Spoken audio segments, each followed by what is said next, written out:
Hello. Hi, Ignite. Who's feeling ignited? How's the week been, everyone? Good? All right. Who thinks we should do this Women in Tech lunch thing every year at Ignite?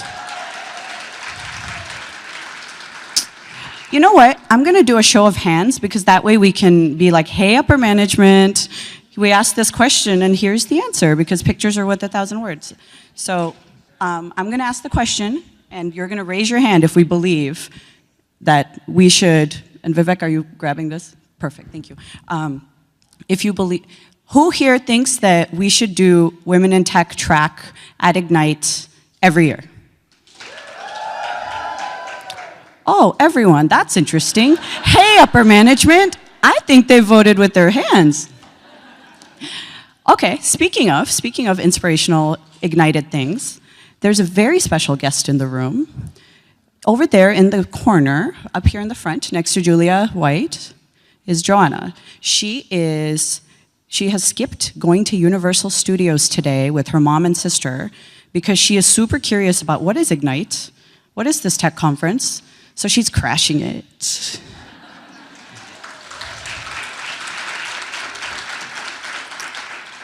And you know what she said? She didn't say, I want to work at Microsoft.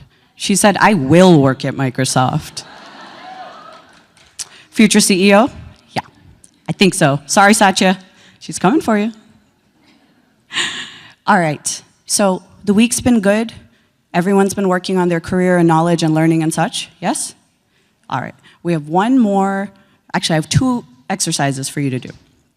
One, something I've realized this week when I go ask someone, tell me about you, they open with, this is what I do for a living, la la la, okay.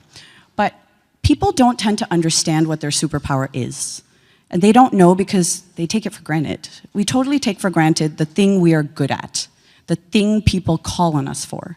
And we think we know, but usually we're wrong. For example, my very good friend Raji is, super technical badass. And I said, Raji, what do people call on you for help on? She said, oh, they call on me when they need help with tech. I said, okay, so one day, someone's gonna be walking down the street and think, I have a tech emergency, let me call Raji. No, that doesn't happen.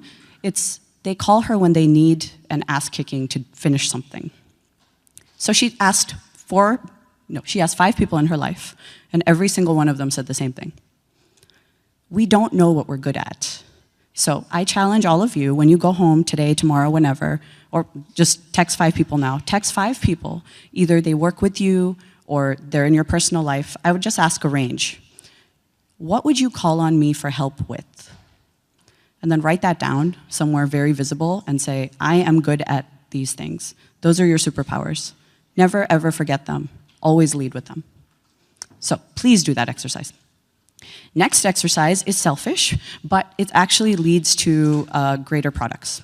I lead the Windows Insider team. What that means is that I work with 10 million plus people to figure out what the future Windows looks like. We help shape the future Windows.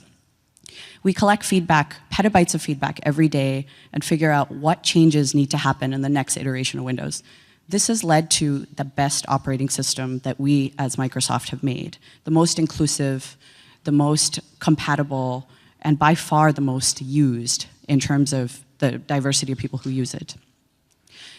We have a huge problem though. We just don't have enough different kinds of usage patterns in the program. So the feedback tends to be exactly what you see outside these doors, which is understandable, right? Because that's who tends to be early adopters, and that's who tends to raise their hand and say, I have 2 cents to add about this operating system. So what I need from all of you is, I assume most of you are Windows users. I assume most of you are Office 365 users. I would love for every one of you, if you have not, to go to insider.windows.com and then insider.office.com and just sign up. You don't have to flight rings or anything like that. I know everyone's like, oh my God, I'm gonna start automatically getting builds on my machine. That doesn't happen. In fact, you have to go through like a bunch of work to enable that. If you want pre-release, go to settings in Windows and it'll say Windows Insider Program, you can opt into it. That's not what I'm asking.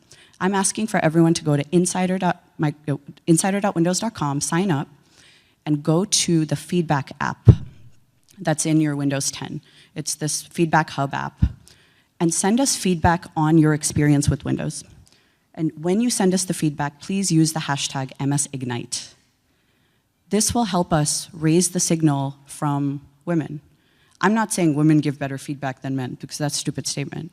I'm saying that I'd love to see if feedback from women is different. Is that even a variable we should look at? I don't know. I can't prove it. We don't have enough women in the program for me to look at the signal to prove yes or no. But our management's like, oh, if we have more women in the program, we have a more diverse product. I don't know if that is true. I would love to answer that question. I assume it's true, but I can't say that. We've never actually been able to prove that with data. So let's be a part of one of the biggest science experiments going on in the Windows Insider program right now, and send us your feedback anytime. Use the hashtag MSIgnite. It'll be very simple for us to parse out that feedback. And if you would, please do the same for our friends in Office. Tara Roth, who was up on stage yesterday, leads the Office Insider program. And they have the exact same problem. Did you know that 60% of Office users are female? Yep, because women run businesses, because we're badasses like that. Yeah. So women run businesses, they use O365 as a primary thing. 60% of their user base is female. But the feedback coming into Office is, guess what? It's like 3% female. They have the same problem. Let's raise our hand and say what we want, right? You gotta ask for what you want. So please help us co-create the future versions of our products that we love, that keep us in business, that keep this conference going, that keeps Women in Tech Lunch going. This is, I think, the last time you're gonna hear from me. It has been an absolute pleasure to be your MC this week. I can't wait to have all of you back here next year, and I hope to connect with you on all of the social channels out there. Thank you, it's been a pleasure and an honor. Oh, sorry, not yet. And it is also my utmost pleasure to introduce the amazing Ariel Aguilar, who's gonna teach every single person in this room how to hustle.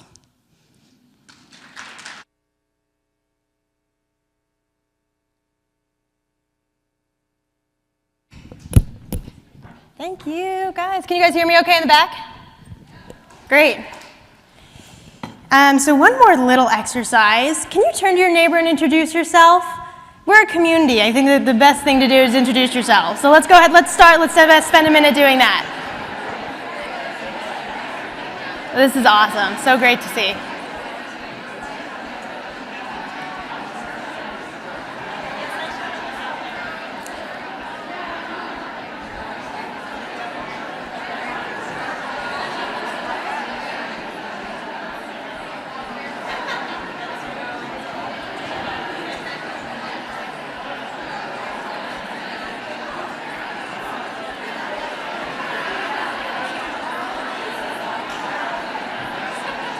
Love it, love it.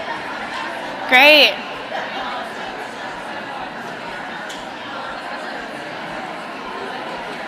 All right. You guys ready to get started?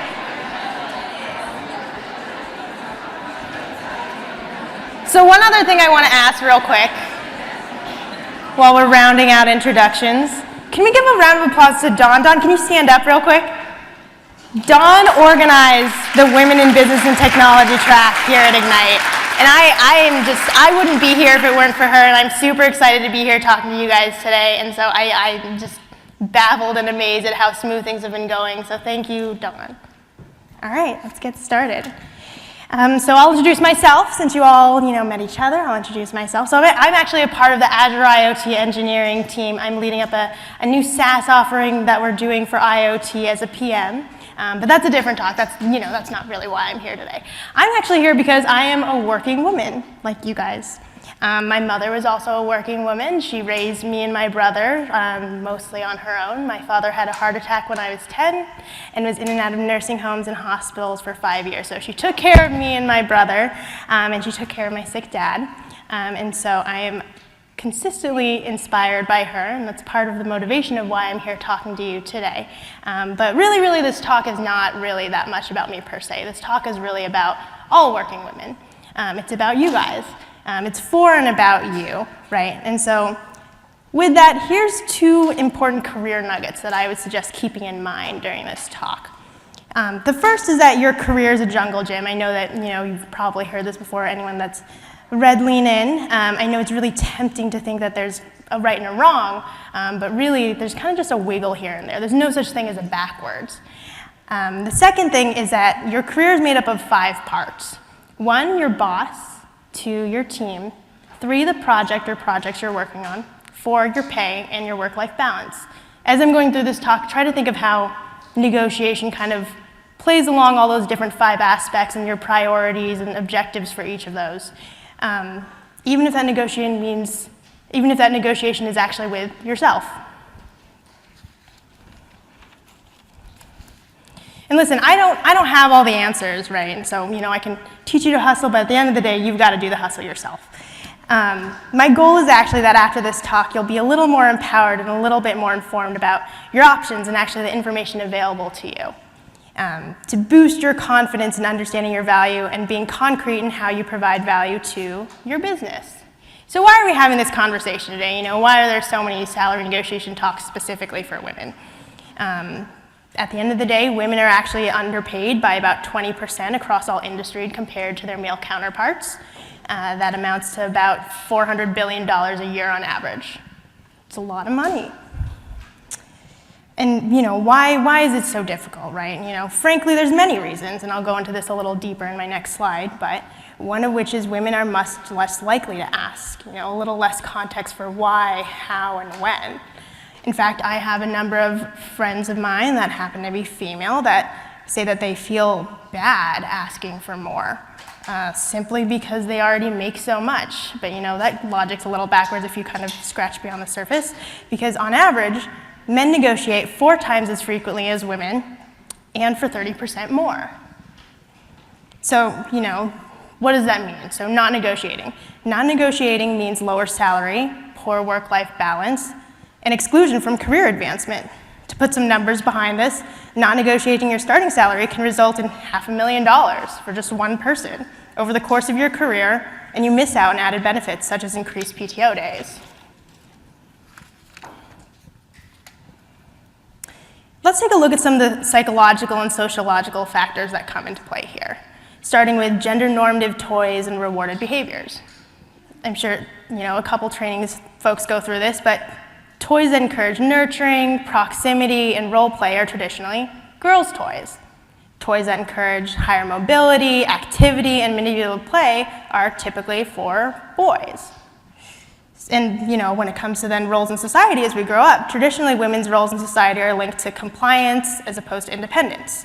In fact, I was just reading yesterday on the plane as I was coming over, Melinda Gates just published a LinkedIn article yesterday, and the title of it is, "We're sending our daughters into a workplace designed for our dads."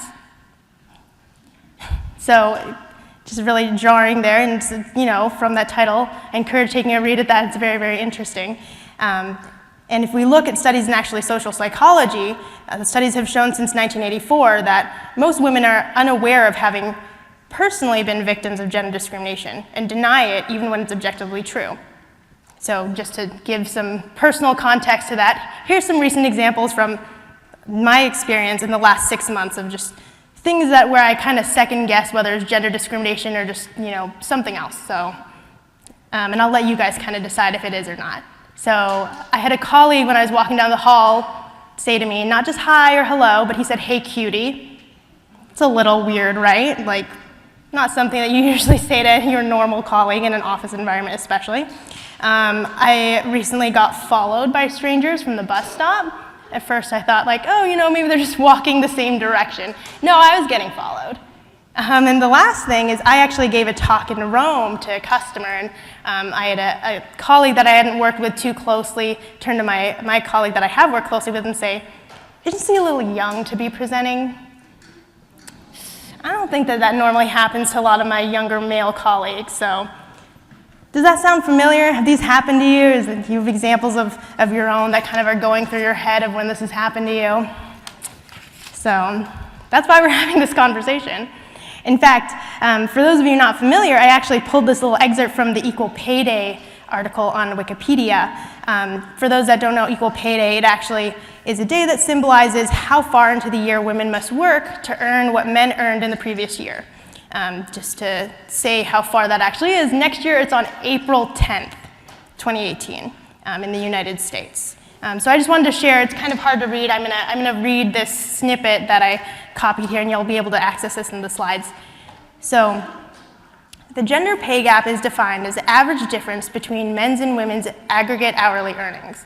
The wage gap is due to a variety of causes, such as differences in education choices, differences in preferred job and industry, differences in the types of positions held by men and women, differences in the type of jobs men typically go into as opposed to women, especially highly paid, high-risk jobs, differences in the amount of work experience, difference in the length of work week, and breaks in employment. These factors resolve 60 to 75% of the pay gap, depending on the source. Various explanations for the remaining 25 to 40% have been suggested, including women's lower willingness and ability to negotiate salaries and discrimination. Discrimination, I mean, we'll work through that over time. But women's lower willingness and ability to negotiate salaries, let's change this. Can you turn to your neighbor and today say, how confident are you in salary negotiations today? On a scale from 0 to 10.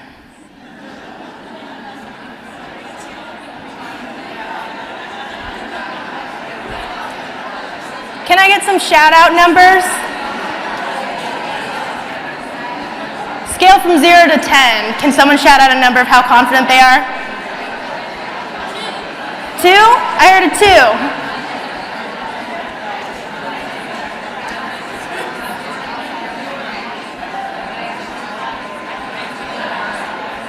All right, let's bring it back. So, what's worse than having, a low confidence in being able to talk about salary negotiations all up?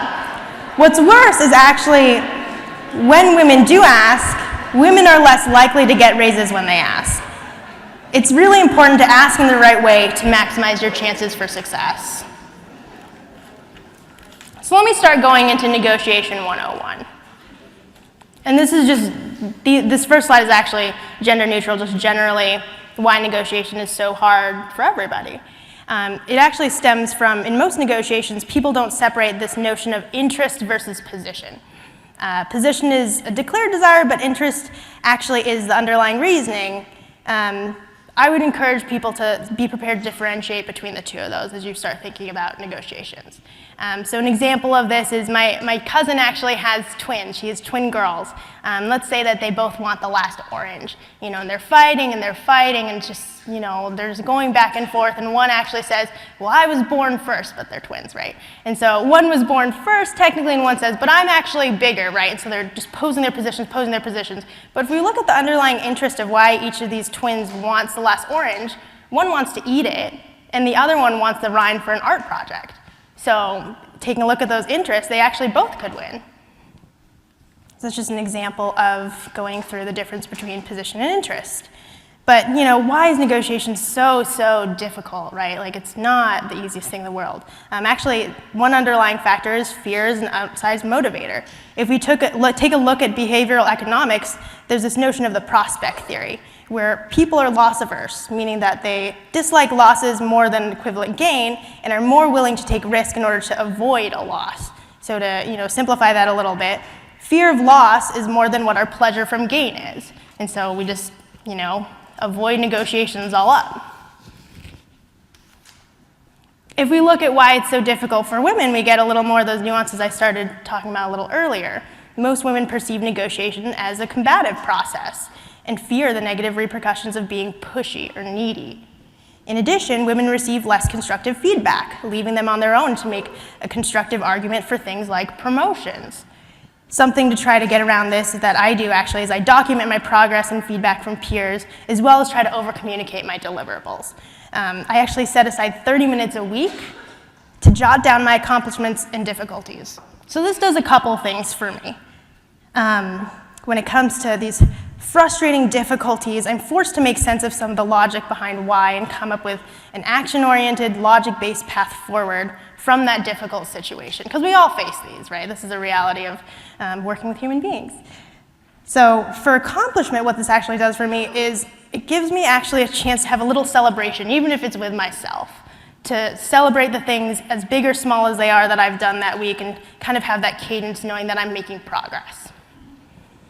Somewhat related, another piece of advice is to try to link your upcoming work to outcomes and business objectives. And I'll say this a couple times throughout the talk. And what this really means is prioritizing what you're doing and actually even making that negotiation with yourself of if you should be doing certain things at all. So trying to link things to outcomes and business objectives. And finally, over-communicating your deliverables and linking those to the business objectives helps overcome that last point, that women tend to make more emotion-based appeals as opposed to deserving-based appeals. And that also goes back to what we were talking about a little earlier about position stemming from your interest, as opposed to position equaling your interest. So let's talk a little bit about the how behind salary negotiations, using what I call the equation. Compensation is about, I did something that created value, and you're handing me back a portion of that value. So let's elevate that conversation about business value, like I was saying earlier. So the goal is actually to remove personalization and remove emotion from the equation. So here's the equation. I do X, the market values that at Y. Because I do X plus A, I deserve to be paid Y plus B. When I was actually working on this talk, I thought it was kind of like the transitive property from geometry class, but that's definitely a stretch analogy. Anyway, there's two parts of the equation to get comfortable with. What is X plus A, and what is the resulting Y plus B?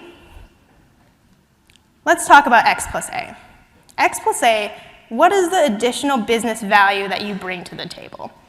X is the job you're hired to do, or your agreed upon responsibilities. Ask yourself, what has changed since the last time your compensation changed? Is there any advanced skill or training that means that you have more demonstrable value?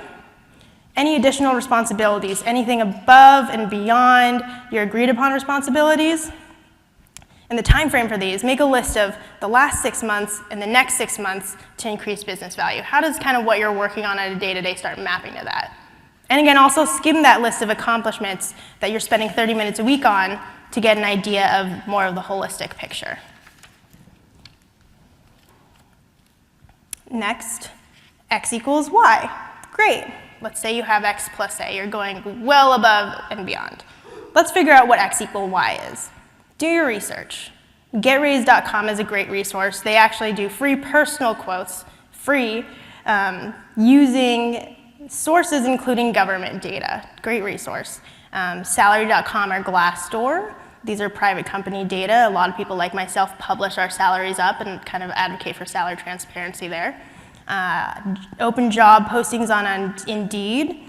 So Indeed, you can look for jobs you're eligible for, and Indeed will actually give you an estimate of how much you'd make in that job.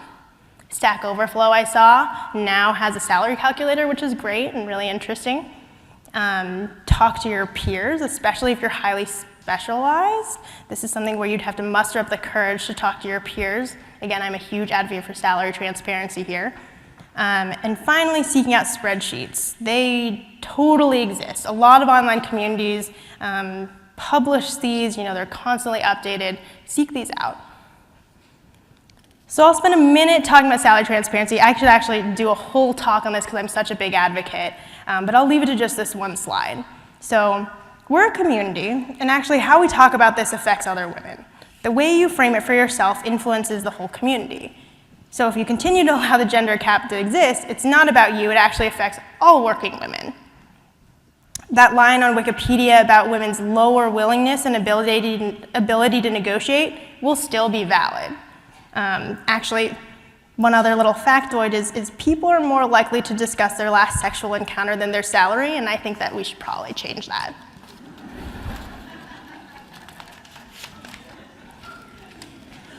Okay, so great, we're finally at the equation, X plus A equals Y plus B. So now that that's out of the ether, the whole thing about salary transparency, how do you actually figure out Y plus B? So it depends, how far off you are, the B value exactly itself. But I'll actually give you some survey data on Y plus B that GetRaise actually published from a survey they did across a number of HR data points. 3% generally is an automatic yes. It's convincing, you're probably doing 3% above, great. 8% actually is what maximizes your chances with the largest percentage. That's what we usually try to target people to go after, is that 8%. 12% is actually a reach raise, and a significant portion can still get it, but it's a higher risk that you may not get it. And finally, 20% more or less is an automatic no. Not saying it's not possible, but it's usually a no. All right, let's move into when do you ask. As a general rule of thumb, generally ask for a raise about once a year, and keep a running knowledge of what you're worth. So every 3 to 6 months, take a look at those resources we talked about on the earlier slide of, how much are you worth? Because this actually changes year over year. New talent is coming in. So it's worth taking a look every 3 to 6 months, depending on how variable your role is and how popular it is. And if you do not get a raise, you can ask again in 6 months. Okay, but then people ask, okay, great, but when exactly am I supposed to ask? And the truth is, it actually really depends. It depends on your relationship with your manager, whether you want to handle it over a set of conversations, in your one-on-ones, or manage it in a single conversation. So something I would propose is actually, for this, take the perspective of your manager. Again, whether you do it as a set of conversations or a single conversation, what is the higher interest your manager has in paying you more? So find yourself asking them questions like, what should I be doing to be more effective on your behalf, on behalf of the team, on behalf of the company? That gives you concrete ways that you can link what you're doing into those business objectives directly. And when you get responses to those questions, this is very critical, listen, and if those items align with your priorities, do them. Over-communicate your completion of those when you do finish. And just to dive into this a little bit, the equation is not aggressive. It's just something to remember. Imagine the way that you traditionally think of salary negotiations. So when you're thinking of that number of how comfortable you were earlier, how do you normally think of salary negotiations, right? Fighting it out over a desk. This is not a raise request. Both of you are on, and should be, on the same side of the table, examining a problem. And what I'd say is that if you do the single conversation approach, sit actually next to your management. Sit next to them and look together at the artifacts you've brought. Use the whiteboard to actually draw out X plus A. And when you figure out X plus A, make sure you agree on those postulates before moving on. Assuming your manager agrees X plus A, you are doing more and above and beyond, then we identified a problem together, and we actually see it as an opportunity. I've done my research, and we can have this problem-solving exercise together, mutually identifying a problem and mutually solving it. Okay, managing no. I was actually told no 9 months ago, and I talk about salary negotiations. So it's a real thing. I not only got a promotion 6 months later, but I also negotiated working remotely and enrollment in a high potential program. So no isn't necessarily bad. I spoke on a panel last year at Grace Hopper on this topic, and one of my panelists actually said, don't think of no as no, think of it as no for now, which is a nice way to think about it. So let's say your manager disagrees with X plus A. I would schedule a meeting with them 6 months from that moment with a midway checkpoint, so in 3 months, with clearly agreed upon deliverables of what X plus A looks like. And so ask those questions from the last slide. What business value can you be bringing? Maybe you framed it a little differently. Schedule it actually on your calendars then and there, and be concrete about it, and be confident. Something I just have a quote here is, you can't tell me I don't deserve it if you can't tell me what I can do to deserve it. So that's X plus A if your manager disagrees with X plus A. If your manager disagrees with Y plus B, so the value, make sure you brought in the market data for Y. The market actually evaluates this, especially today in the digital age where so much is available to us, including those spreadsheets. It should be a range. And again, manage your priorities of how high that needs to be for your needs. Can B be a little less? Can it be a little higher? What are you comfortable with? The next is administration blockers or administration hurdles. So something like your manager's unfamiliar with the process for smaller companies, or the company simply just can't afford it. Something you can do about this is actually schedule time with your skip to figure it out. So prep your manager again, on the same side of the table, you're on the same team. Prep your manager with the written proof and justifications for why you deserve to be, you deserve Y plus B. If your company can't afford it, again, remember your 5 priorities: your boss, your team, your project, your pay, and your work-life balance. Are these in check for you? Get creative about what your company can do, such as deferred compensation or additional week of PTO or attending additional conferences, a number of ways to get around this. And finally, the last one is catastrophic failures. If you feel that your relationship with your management is strained as a result of this conversation, I would consider looking for something new. You deserve to be paid what you're worth. If you love the project you're working on or the space you're working on, it may be worthwhile to gain new skills somewhere else and return at a later date with those new skills. So just a little slide here on Negotiation 101 again, do's and don'ts. Do stay calm. Ask what, how questions to be, again, a little more collaborative. Avoid some of these why questions. Respect opinions. Respect the other person's right to say no. And finally, listen. Ask questions and follow those directions when you get them. Don't rush or walk away without actionable next steps. So a little tip on this last point here.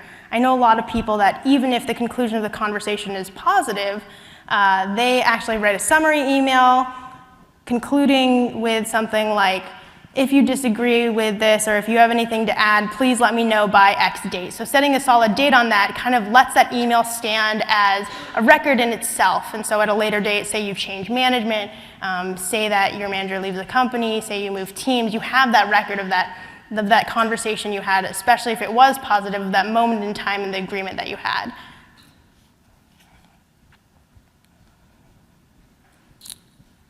Lastly, I want to go through some other considerations when you're working through this. And so these ones actually depend on your relationship with your boss and your willingness to leave. They get a little sticky. I've heard arguments on both sides for both of these, and so I'll just share my 2 cents on these more complicated nuances for negotiations. So if you have an offer from another company, I actually consulted with my mentor on this one because I heard valid arguments on both sides. Obviously, be very thoughtful of how you present this to your management.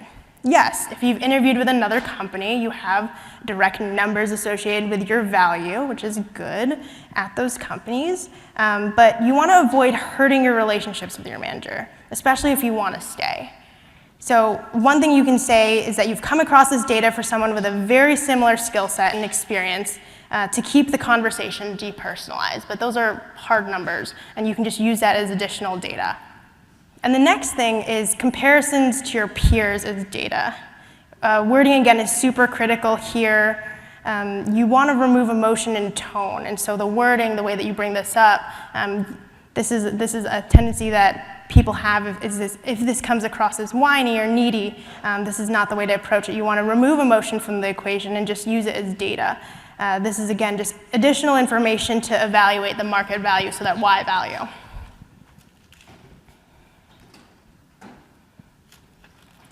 And actually, negotiations go beyond salary. We talked about this a little when we were talking about deferred compensation or other opportunities, location, flexibility in hours, conferences, advanced coursework, and projects actually are also great examples of how to go about negotiating.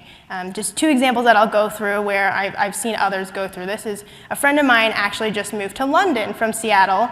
She works for Microsoft, and she'll work 100% remotely there, same boss, same team, same role, and the company will actually pay for her to come back up to 5 times a year whenever she chooses, which is a great deal for her. So that was her negotiating her location. And I have another friend that works non-traditional hours, but beyond that, she negotiated working more non-traditional hours for 2 months and then taking a month off next January because she wants to be full-time in a play. She got really creative about what projects she was going to be working on leading up to that moment and how she'd be able to make the timing work during her rehearsals. Okay, so that's the guts of salary negotiations. Can you now turn to your neighbor and then rate your confidence on a scale from 1 to 10, 0 to 10, about salary negotiations? Hopefully it's a little higher.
Okay.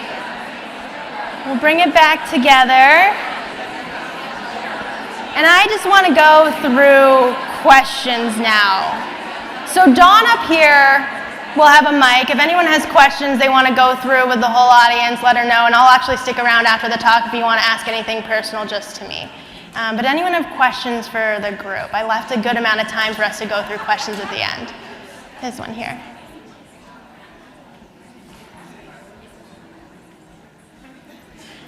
First of all, I would really want to thank Microsoft for putting on these Women in Technology sessions. I am so thrilled. I have, this is my 8th conference in technology. I started out at the Convergences, and it's transitioned to Envision and now to Ignite. And it's so wonderful to see so many women participating now, and men in these events. And I do challenge all of our men who are here, and I posted that article that you talked about earlier on LinkedIn, challenging our men to be our brothers in technology, to give us a voice, to help mentor us and get us to the next level. Because it is important. And my main question is, will we have this forum next year for Ignite 2018?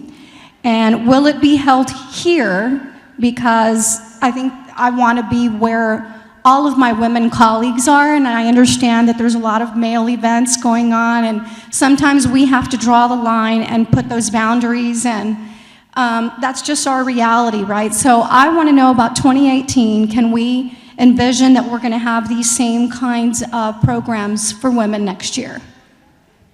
I would say, yeah, absolutely. The program has been tremendously, it's just very well received, and so looking at what that content looks like last year or next year, and actually how to bring more male attendees into it as well, because I think it's not just, you know, we all know there's an issue, but also bringing those conversations and making them broader, and bringing men in as so they can figure out how to be sponsors. And just like you said, can't comment on where the conference is going to be next year, but I can say we'll definitely do something similar and probably bigger.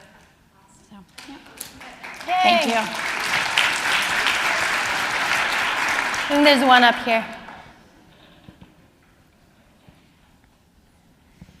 So I'm a developer, and I've basically jumped jobs to get pay increases, and my problem is negotiating. Like, hey, if you hired somebody new, you're going to be paying them more, then you're going to increase our salaries each year. Mm-hmm. So how do you negotiate that into, like, I don't know how to bring up that conversation, because literally I end up leaving the company. Are you saying for yourself personally, if you're staying at a company and you're seeing new talent coming in, how do you kind of level set? Or are you saying more from like an organization, how do businesses try to manage that?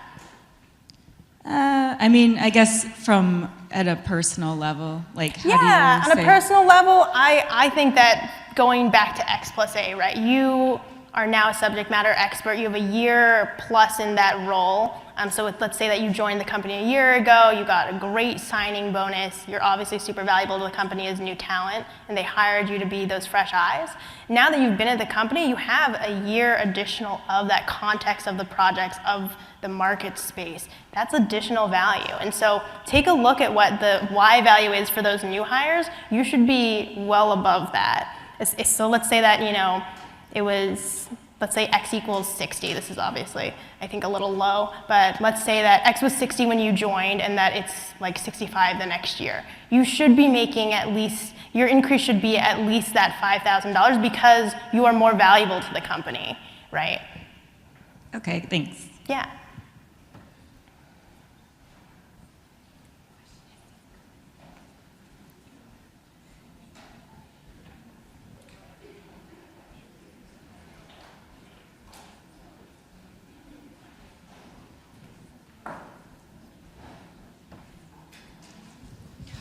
What is your advice for those of us with female managers who still have an implicit bias about our skills? This is a good one. There's some really great trainings that I've gone to where women, we have this tendency to want to have like a level playing ground, and I have heard that this comes up. There's actually an Atlantic article that's out right now, and I think it's called about it's like something about like boss women. I really encourage reading that Atlantic article. I think it came out like a month or two ago. But it really, I mean, it's difficult, right? But at the end of the day, I think taking opportunities like this, being very logic-based, equation-based, depersonalizing, taking emotion out of the equation really helps kind of level set for any manager, male or female, of where you should be to help you advance your career. And again, take a look at those 5 priorities. Your boss is a big one of them, right? A lot of companies, your boss is a big determining factor in your compensation. So your boss, your work, being your projects, your work-life balance, your pay, are all those things in check for you? If not, how can you start prioritizing those differently?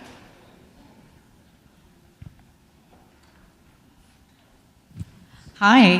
Hi, Thank I you don't for know all where this you are. information. It's been really helpful. Okay. And I wanted to expand a little bit on what was discussed earlier with regards to broadening the conversation, taking this outside of the individuals and more to management. I've seen so many wonderful trainings that we provided the company on other topics, but I'm wondering if there's any women's enabling or discussion of the issues that we face and that we probably talk about as a community amongst ourselves. Are we surfacing this to managers and management so that we're changing that shift in perception, so that when a woman is going up to her management to ask for a promotion or providing data, it's perceived in the right way and they're open to it? Mm-hmm. Yeah, no, I am in complete agreement, and that's why I think I'm such a big advocate for salary transparency. So if you yourself are contributing to those spreadsheets that are online about how much you're making, if you're kind of being very transparent about where you are, whether that's high, whether that's low, I think that makes a big difference. And then being bold yourself. Are you the one that's gonna, bring it up with your manager, or, a peer? I call them like aunts and uncles, like your manager's peers, to say like, hey, can we elevate this conversation? I feel like it's super important. I think especially today with diversity and inclusion being such a hot topic in tech companies, it's the right time for us to start seeding these conversations and being really confident about where we are positioned in that and being advocates for the rest of the community.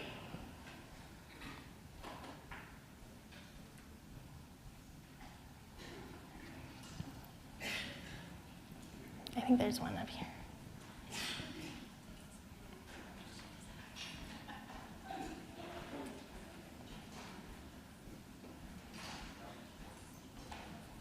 Thank you. I was wondering maybe next year we can include some of the important data that you shared with kind of the general male content or even the keynote content. I mean, like, these boys need to know, like what you just said, I didn't know 60% of, users are women. Mm-hmm.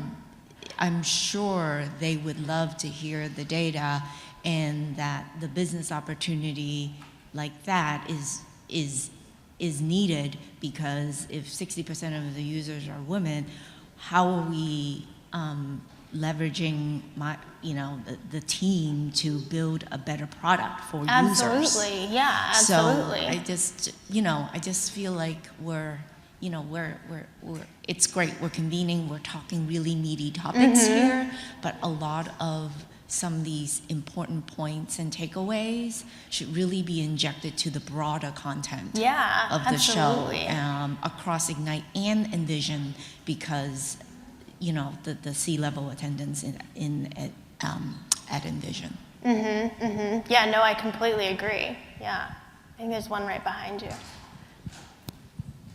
Hello. Hi. So I wanted to ask, when you're a person who has a diverse role, so to speak, like a bunch of different sets of skills that an employer wants to incorporate into their organization, how do you go about negotiating your salary when you're, say, you're a requirements analyst, a SharePoint developer, a trainer, a this and that, and they want you to incorporate all of those skill sets into their organization. Yeah, yeah. So you're a ninja, right? Like you span a lot of different roles, and I think that's great. I would say link those directly to business objectives, right? Like how are you directly linking what you're doing on a day-to-day basis? What are you focusing on for the next 3 months, 6 months? How is that directly turning into monetizable revenue, right? How is then the management investing in you and those skill sets helping elevate you and retaining you at that company?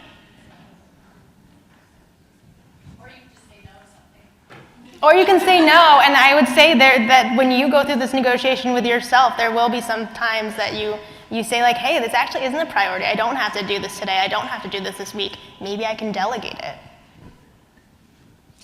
Hi, you mentioned several different ways of looking at market salaries, Glassdoor, Indeed, several options like that. As a manager, I've advocated on behalf of staff in the past, leveraging some of those tools, and the feedback that I've received from HR departments is that we don't actually use that data. Those are bloated and inaccurate. Yeah, I've heard that also, but we're in the digital age, right? I think that's a way for, and to kind of answer a question from earlier is, from HR's perspective, right, they want to be at market value, right? Every company wants to be at market value. It's continually going up because the demand for tech is higher and higher. And as a result of that, like we're gonna continually have this push. And I think that at one day when we have salary transparency, when businesses level off a little, it'll be a little bit easier of a conversation. But like, yes, I've heard the exact same thing from HR, that it's like, those numbers aren't real, just say that we pay market value. And I'm like, yeah, it's not as simple as that. And you're empowered with that data. Your employees, your reports are empowered with that data. And if you're comfortable, you should continue to push the organization for that, because retaining talent is so important. I think this earlier point of retaining women talent and diverse talent in particular is so critical, because we have a diverse user base, right? And you only bring in some of those perspectives if you have a diverse team.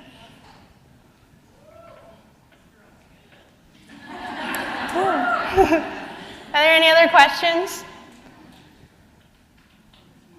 Okay, well, I'll be sticking around for a little bit if anyone wants to talk just to me. I'll also put up my contact info if you want to message me on Twitter, email me. I am a huge fan of being just like coaching through these, talking through these topics. It's not easy to talk about. It's not easy for me to come up on stage and talk about it.